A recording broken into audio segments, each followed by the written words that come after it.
and Lewis too. But up next, it's Ahunanya against Liakhovich. Let's back downstairs to Jim Lampley.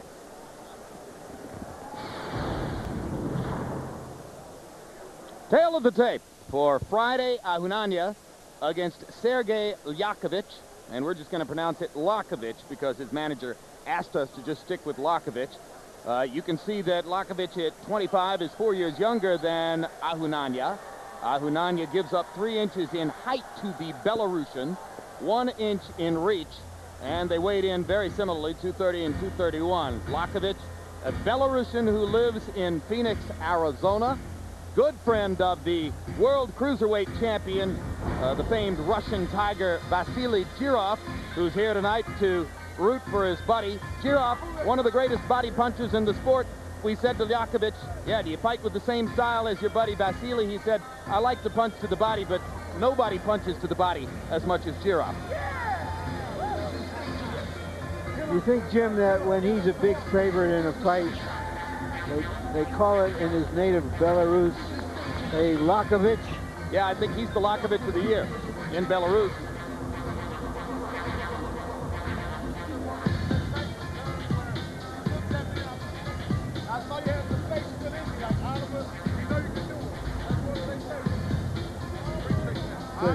Good fight.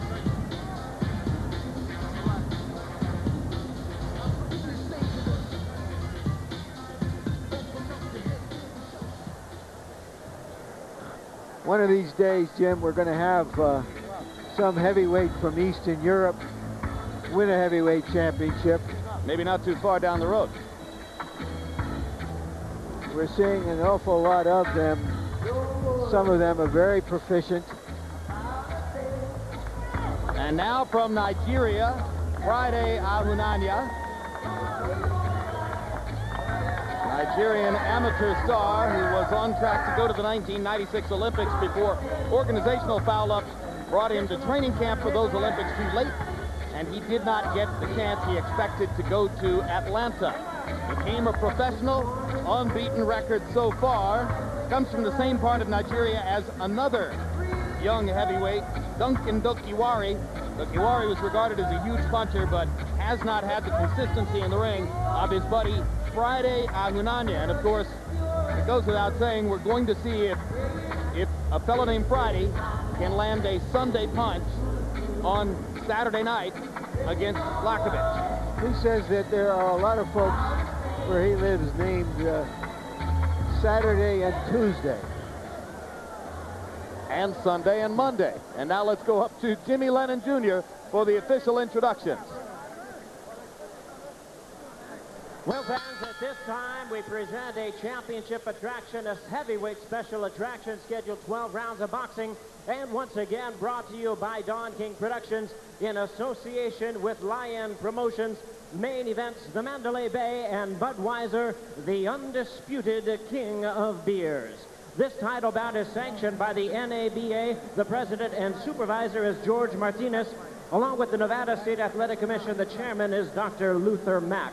Our physicians at ringside tonight, we have Dr. Margaret Goodman, Dr. James Game, Dr. Al Capana, and Dr. Jeff Davidson.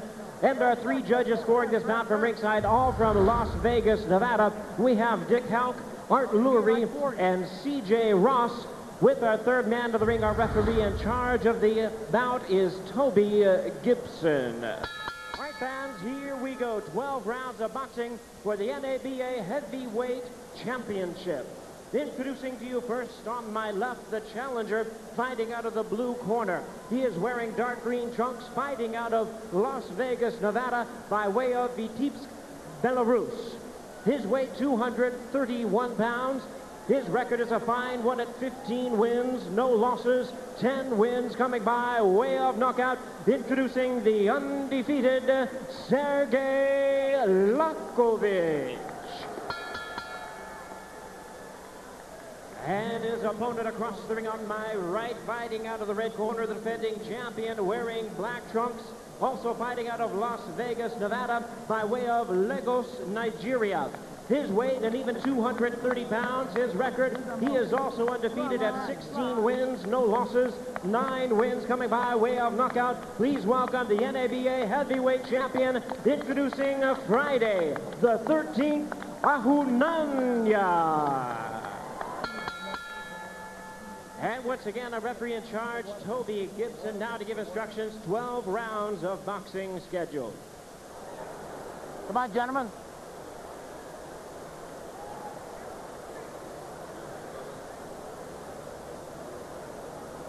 Okay, gentlemen, I've given your instructions prior to this fight in your respective dressing room. This is for the NABA championship. I want a clean fight. Obey my commands at all times. I'm letting both corners know. On Sergei, I'm considering this a legal blow since the trunks are high. Your trunks are nice and good height. Give me a clean fight. Have I got any questions from the red corner? Any questions from the blue corner? Good luck to both of you and give me a clean fight. These two big men have sparred here in Las Vegas somewhere between 30 and 70 rounds. Yeah, that's right. 70 rounds if you believe Liakhovich's people. 30 rounds if you believe Friday's people. But that was always with 16 or 18-ounce gloves, not the 10 ounces they're using now. Whatever that may mean. Neither would make too much of what happened in sparring. Both of them basically said, no, sparring is work. This is not work. This is for real. And this is when it will really matter. Intelligent view. You don't prove anything in a sparring session. Liakhovich keeps his hands up real high. Hard to get in a good shot when a guy balanced like that.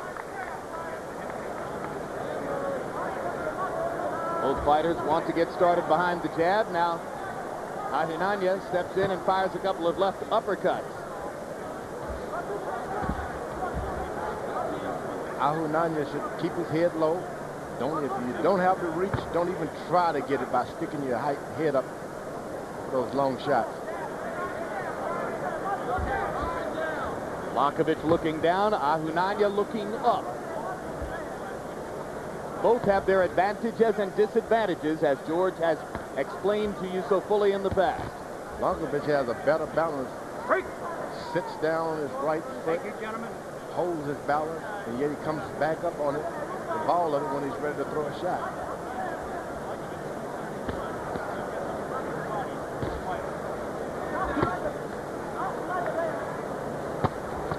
Left hook and left to the body by Liakhovich. Quicker than he looks, by and large. This is where how you should want to be, is get close, stay close, don't go back. These guys can fight in an 8-foot ring. So far, they don't use much of the ring. They've been in the center of the ring from the first moment of the fight.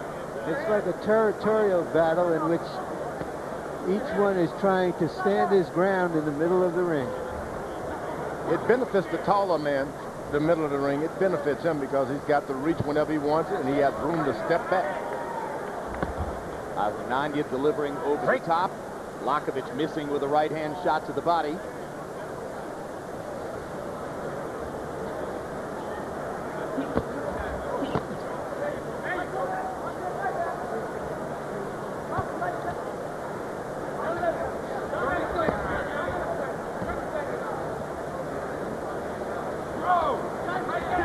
For a long time, European fighters,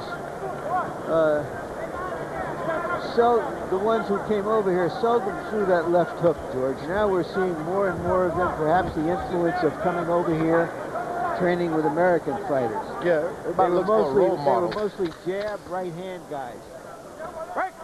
Look at the role model. They copy guys in the gym. That's how you learn anyway. Yeah, Vladimir Klitschko has that hook to go with his jab and right hand, and we see now that Liakhovich also throws the left hook.